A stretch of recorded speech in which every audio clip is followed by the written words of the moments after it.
Now, this chapter primarily focuses on the American film industry and movies made here in the United States. But it's worth pointing out that there is a rich history of films made in many other countries around the world. But it's interesting to think about why here in the U.S. Americans aren't really exposed to these films from other countries. If you go to local theaters or the multiplex, it's comparatively rare that those theaters are showing films made in other countries. So that raises a question: why is that? Are Americans reluctant to watch films made by directors in other countries? And if so, why is that the case? Are Americans not really interested in watching foreign films that have subtitles?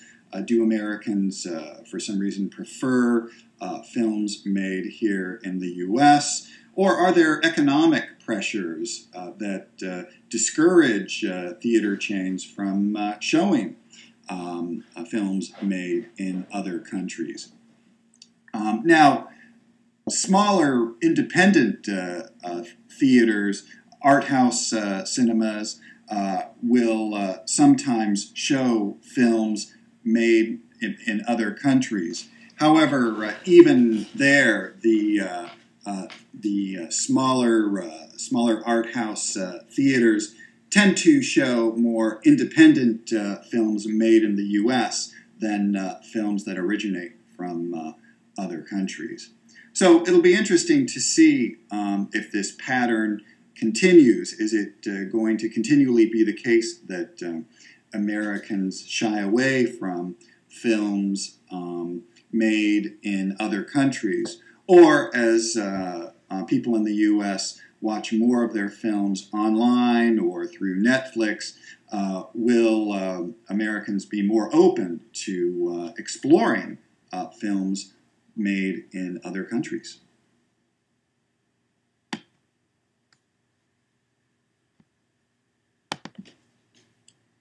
The film business here in the U.S. has almost always been dominated and controlled by a small group of very powerful film studios like Universal, 20th Century Fox, Warner Brothers. However, that's not all there is to the story. There's also been a rich tradition of independent filmmaking, where in contrast to these big budget blockbusters that Hollywood studios would put out, you would have struggling, smaller independent filmmakers that would produce and direct their own films on a very, very small budget. Maybe just using lots of their friends and families as actors, putting a lot of their production expenses on credit cards and so on. These independent filmmakers would show their films in small theaters, auditoriums on college campuses, and often would show their films at film festivals. Now, there's an interesting relationship between these independent filmmakers and the larger major studios like Warner Brothers. Essentially, through the years, the major film studios would go to these film festivals looking out for sources for new talent that they could use for films of their own down the road. However, more recently, the major studios have kind of lost interest in smaller independent films because they're putting most of their time and energy into producing these mammoth, big blockbuster films. Now, all is not lost for the independent filmmaker, though, because new technologies and new media sectors have really been a friend to those that make independent films, because these independent filmmakers can increasingly distribute their films online and are increasingly moving to promote and market their films on online websites and through social media like Facebook.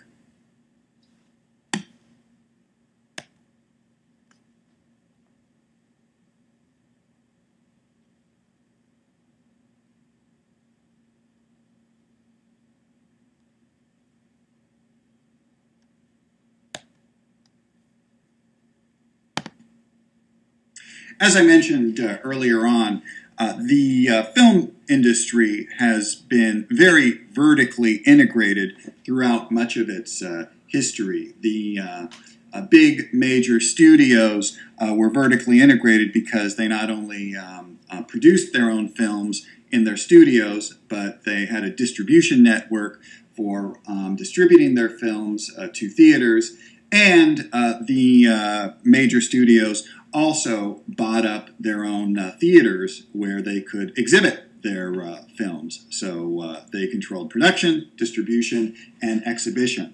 Now, this system was great for them because it provided them with guaranteed access to theaters so that they could get their films shown, guaranteed exhibition. However, this put independent filmmakers that were outside of these major studios at a major disadvantage because they found it very difficult to get exhibition for their films in theaters. Now, the U.S. government in the 1940s challenged this vertical integration in the film industry as being anti-competitive, and essentially they wanted to break up this integration. Now, the film studios themselves vigorously fought this attempt by the U.S. government in court, but eventually the Supreme Court sided with the U.S. government in a decision called the Paramount decision, where the studios were forced to sell off their theaters and their theater chains so that they would no longer be completely vertically integrated. Now, this Paramount decision and the actions of the U.S. government, as I mentioned, were an attempt to open up the film industry and make it more competitive and open to independent filmmakers so that those independents would have more access to theaters and a better shot at getting exhibition for their films. But even though the studios had to sell off their theaters, it didn't really change the structure of the Hollywood film business. It still largely remained a oligopoly where you had a handful of these large studios that still pretty much called the shots and dominated the films that were shown in major theaters. One of the reasons for this is that even though these studios had to sell off their theaters and their theater chains, they still had a really strong, powerful distribution network for their films, and independents really could not challenge that. And the major studios established these very, and their distribution networks established a very strong relationship with theaters and theater chains, so that for the most part, theaters were still primarily showing films by the major studios, even if those theaters were not, in fact, owned by the film studios themselves.